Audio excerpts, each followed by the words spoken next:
એના ભજીયા ભેગી ચાલે છે। અને આ ચટણીમાં તમે લસણવાળી ચટણી એડ કરશો એટલે આપણે ઉપલેટાની પ્રખ્યાત અને મયુરની ચટણી મળે છે એવી જ ચટણી સરસ તૈયાર થઈ જાય છે। હવે આપણે આમાં હેલો એવરીવન, કેમ છો? Welcome to my channel Vasra family Upleta.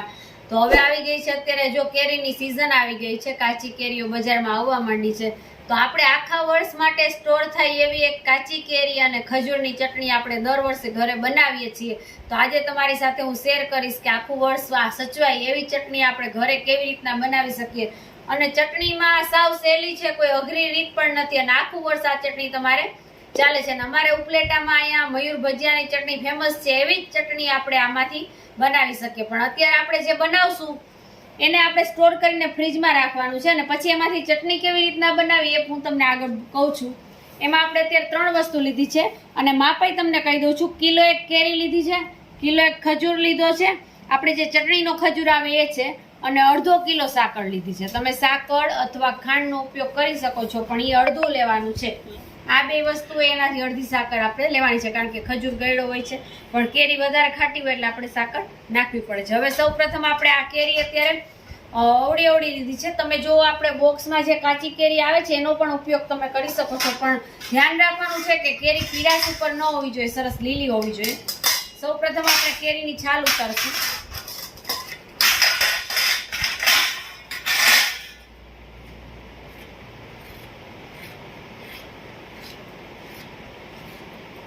તમે કેરીની સ્લાઈસ કરી શકો છો, ખમણ કરી શકો છો, તમને જે ઠીક લાગે। પણ હું દર વર્ષે બનાવું છું એટલે મને એવો અનુભવ થયો કે જો આપણે ખમણ કરીએ ને તો પાછળથી જે મિક્સરમાં પીસવાનું હોય છે ને એમાં વાંધો નથી આવતો, ફટાફટ પીસાઈ જાય છે। નહીંતર આ ખજૂર ને કેરી બધું થોડું કઠણ થઈ જાય છે એટલે પીસવામાં વાર લાગે છે। જો આપણે આ રીતે છાલ ઉતાર લેવાની છે, કેરી સરસ લીલી જ છે અને અત્યારે જો આ સીઝન આવી ગઈ છે કેરીની સરસ। હવે આપણે આ રીતના આવી રીતે જો ખમણ કરતા જઈએ છીએ। આપણી આ ચટણી તૈયાર થઈ જાય પછી એને આપણે સ્ટોર કરવાની છે, ફ્રીઝરમાં ભરીને આપણે ફ્રીજમાં રાખવાની છે, પ્રેસવાળા ડબલામાં કેમ ભરીને મૂકી દેવાની છે અને એ ચટણી આખું વર્ષ સારી રહેશે, એમાં કંઈ થશે નહીં।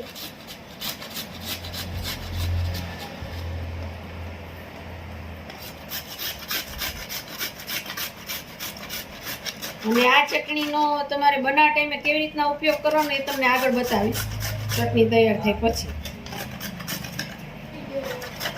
જો આવી રીતના આપણે બધી કેરીનું ખમણ તૈયાર કરી લેવાનું છે। તમારે જેટલી ક્વોન્ટિટીમાં બનાવવી એટલી બનાવી શકો છો, પણ આ કેરી થોડીક ક્રશ કરતા વાર લાગે છે એટલે કિલોની ક્વોન્ટિટીમાં બનાવશો તો આપણે આસાની। અને આપણે જો કાલે ઉતરી હતી એટલે આપણે ખજૂરમાંથી ઠળિયા બધા કાઢીને અગાઉ રાખી દીધા છે એટલે આપણે જ્યારે ચટણી બનાવીએ ત્યારે ફટાફટ બધી પ્રોસેસ થઈ શકે। તો આપણે જો કેરીનું સરસ ખમણ થઈ ગયું છે, બધું તૈયાર છે। હવે આપણે આ એક અવડું મોટું ટોપલું લીધું છે, તમે કુકરમાં પણ કરી શકો છો, પણ કુકરમાં સીટી કદાચ 1 સીટી નહીં વગાડો અથવા તો સીટી વગર સીટી કાઢીને તમે કરશો તો પણ ચાલશે, પણ હું આવી રીતના ટોપિયામાં જ કરું છું એટલે આપણે ઘડીએ વડે જોઈ શકીએ કે બધું સરસ બફાઈ ગયું છે કે નહીં। આવી રીતના ટોપિયું મોટું લીધું છે, એમાં અંદર જો આવો કાંઠો રાખી દીધો છે ને 3-4 ગ્લાસ પાણી ભર્યું છે આપણે। હવે આપણે એને ગરમ થવા માટે મૂકવાનું છે।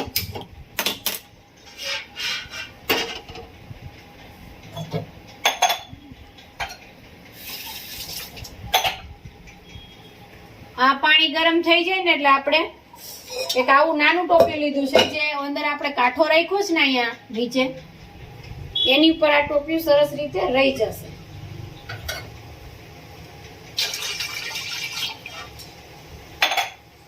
અને આ જે આપણે ટોપિયું લીધું છે એમાં આપણે સૌપ્રથમ કેરીનું ખમણ કર્યું છે ને, પાણી નાખવાનું નથી આમાં। જો તમે કુકરમાં કરો ને તો અડધો ગ્લાસ પાણી નાખવાની જરૂર પડશે, પણ હું આ રીતે કરું છું એટલે આમાં પાણી નાખતી જ નથી। અને પાણી નાખીએ તો કદાચ ચટણી બગડવાની શક્યતા પણ રહે, ફ્રીજમાં રાખીએ છતાંય બગડી જાય, એટલે હું વગર પાણી આવી રીતના જો કરું છું ચટણી।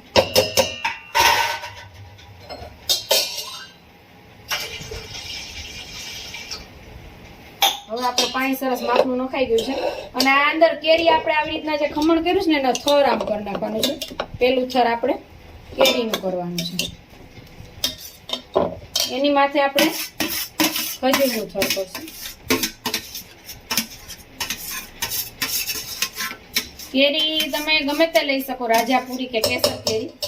અમે કેસર કરી લીધી છે કારણ કે આપણે બહુ ખાટી ચટણી નથી ફાવતી એટલે આપણે કેસર કેરીનો સ્વાદ છે મીઠો હોય છે. અને એની ઉપર આપણે જો ખજૂર છડિયા કાઢેલો છે એનું થર કરવાનું છે. એટલે આ ચટણી તમે આખું વર્ષ ફ્રીજમાં રાખશો ને તો જ્યારે ઇન્સ્ટન્ટ તમારે ચટણી કરવી હશે ને તો આંબલી કે ખજૂર કે કઈ બાફવાની જરૂર નહીં પડે. અને સરસ જો આવી રીતે આનું પણ એક લેયર આપણે કરી નાખવાનું છે. આમ સરસ પોળો કરી દેવાનું છે ખજૂર.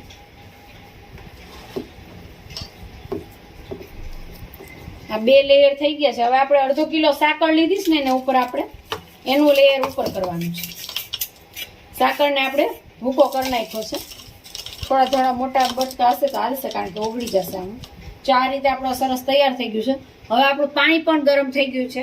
હવે આપણે આને આવી રીતના મૂકવાનું છે આમાં ઉપર. જો આવી રીતના સરસ રહી જશે અને ઉપર આપણે મોટી થાળી ઢાંકી દેશું.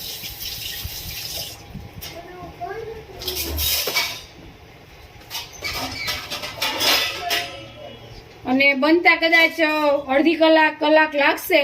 આપણે બધું સરસ બફાઈ જાય કારણ કે મેં ટોપિયામાં મૂક્યું છે. કુકરમાં હોય તો ફટાફટ થાય છે. એટલે આપણે આવી રીતના ઢાંકી દેવાનું છે આને. અને પછી અડધી કલાક જેવું થાય પછી આપણે એને ચેક કરશું કે બફાઈ ગયું કે નહીં. જો આપણે આ સરસ ચટણી બાફવા માટે મૂકી છે. અત્યારે જો સરસ રેડી થઈ ગઈ છે. સાકર બધી ઉપરથી ઓગળી ગઈ છે અને આ જો સરસ આવી રીતના બફાઈ ગઈ છે. 3 લેયર આપણે કર્યા હતા એમનેમ છે જો બધા. નીચે કેરીનું છે અને સરસ રીતે બધું મિક્સ થઈ ગયું છે. હવે આપણે આને ગેસ બંધ કરી દેવાનો છે અને આને આપણે નીચે ઉતારીને ઠરવા માટે મૂકવાનું છે. આપણે આ મિશ્રણને જો પંખા નીચે ઠંડુ થવા માટે મૂક્યું છે અને અત્યારે સરસ થોડું ઠંડુ થઈ ગયું છે. અને હવે આપણે આને મિક્સરમાં ક્રશ કરવાનું છે. આ ગરમ હતું ત્યારે આપણે ધીમા ગેસ ઉપર રાખ્યું હતું એટલે આપણે આવી રીતના આને ઉપાડી શકીએ. બહુ ધગે નહીં. નહીંતર ઉનાળામાં તો વધારે વસ્તુ ગરમ જ હોય છે અને શિયાળામાં સામાન્ય રીતે મને ટેવ છે કે આપણે દૂધના ટોપિયા આવી રીતના સરસ ઉપાડી શકીએ.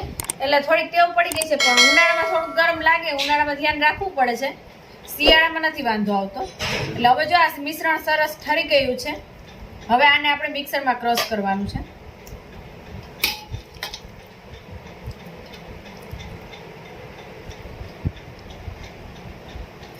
આવી રીતના થોડું લેવાનું છે. જાજુ નથી લેવાનું. આટલું ભરીને આપણે આને મિક્સરમાં ક્રશ કરશું. આવી રીતે થોડું ભરી અને ક્રશ. હવે જો આપણે મિક્સરમાં ક્રશ કરશું આને. અને આ ચટણી બનાવવાની રીત એકદમ સરળ છે. સાવ સહેલી છે. 3 વસ્તુ ભેગી કરીને આપણે એને બાફવા માટે મૂકવાની છે. માપ રાખવાનું છે. બાકી તકલીફ ક્યાં પડે છે છેલ્લે ક્રશ કરીએ ને ત્યારે. બ્લેન્ડરથી આપણે ક્રશ કરી શકીએ છીએ અને મિક્સરથી 2 રીતે કરી શકીએ છીએ. પણ મિશ્રણ વધારે ઘટ હોય કારણ કે આપણે એમાં પાણી નથી નાખ્યું એટલે ક્રશ કરતા થોડીક વાર લાગશે. તમે થોડું કરશો તો તમારે કઈ વાંધો નહીં આવે. આપણી ચટણી સરસ થઈ ગઈ છે. અત્યારે જો આવી રીતના એકદમ બધું મિક્સ થઈ જાય છે સરસ રીતે. અને આ ચટણી કેવી લાગે? આપણે બધા, મને યાદ છે નાના હતા ને ત્યારે એક આમલીની ચોકલેટ આવતી, સળીમાં હોય, ગુલ્ફીની સળીમાં ચોટાડેલી ભાઈ અને ઉપર કાગળ વીટેલ હોય કોથળી. એ આપણે બધા ખાતા ને એવો જ સ્વાદ અત્યારે સરસ આ ચોકલેટ તૈયાર થઈ ગઈ છે. અને નાના બાળકો કે આપણે એમનેમ ખાઈએ ચમચીથી તો પણ સરસ સ્વાદ. જો આપણે મિક્સરમાં ક્રશ કરશું આને.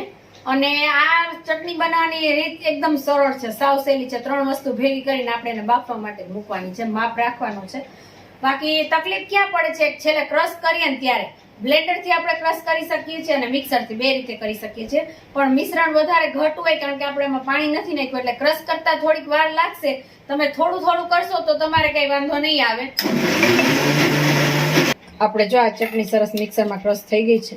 એ ક્રશ થઈ જાય એટલે આપણી ચટણી તૈયાર છે. આ ચટણીને બનાવી કે આને આપણે અત્યારે બધી આવી રીતના પીસી લેશું ને પ્રેસવાળા ડબલામાં ભરી અને ફ્રીજમાં સ્ટોર કરવાની છે. આપણે હું દર વર્ષે 2-2 કિલો કરું છું એટલે 1 કિલો અત્યારે કરી છે ને 1 કિલો હજી એકવાર કરી લઈશ. અને આ ચટણી આપણે બનાવવાની કેવી રીતના તો કે આમાંથી આપણે ધારો કે 2 જણા હોય તો આટલી ઘણી થઈ રહી છે. આટલી 1 ચમચી ભરીને લેવાની છે. અને આમાં આપણે પાણી એડ કરવાનું છે. આમાં આપણે મીઠું કે ચટણી કે કોઈ વસ્તુ નથી નાખી. સાદી ચટણી છે. થોડુંક પાણી પહેલા એડ કરશું અને પછી એને ચલાવવાનું છે. જો તમે જાજી કરતા હોય તો બ્લેન્ડરથી પણ તમે કરી શકો છો. સરસ એક રસ થઈ જાય છે. જો હજી સરસ ઘટ જ છે એટલે આમાં હજી આપણે પાણી ઉમેરી શકશું. અને તમે ખાતા હોય એ રીતના ઘટ આછી કરવાની, ભેળની હોય તો આછી કરી શકો છો. પછી દાબેલીમાં ખાવી હોય તો થોડી ઘાટી રાખવી પડે. એ રીતના આપણે જે વસ્તુ બનાવતા એને ભજીયા ભેગી ચાલે છે. અને આ ચટણીમાં તમે લસણવાળી ચટણી એડ કરશો એટલે આપણે ઉપલેટાની પ્રખ્યાત અહીં મયુરની ચટણી મળે છે એવી જ ચટણી સરસ તૈયાર થઈ જાય છે. હવે આપણે આમાં ચટણી મીઠું સ્વાદ મુજબ એડ કરશું. હજી આપણે થોડીક આછી બનાવશું આને. અને જો તમને આનો કલર ન ફાવતો હોય તો તમે લાલ કલર સરસ એડ કરશો એટલે એકદમ સરસ ચટણી થઈ જાય છે. પછી આમાં તમે સ્વાદ મુજબ તલ, વરિયાળી એ બધું તમે સ્વાદ મુજબ તમારી નાખી શકો છો.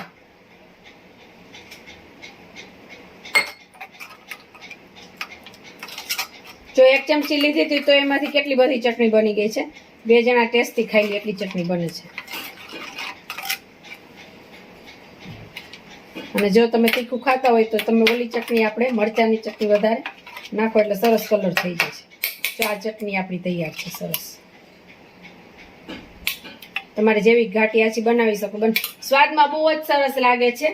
ખજૂર ભેગો હોય છે અને કેરી ખાટી હોય છે અને આપણે સાકરમાંથી બનાવી છે એટલે સ્વાદમાં સરસ બેસ્ટ થઈ ગઈ છે.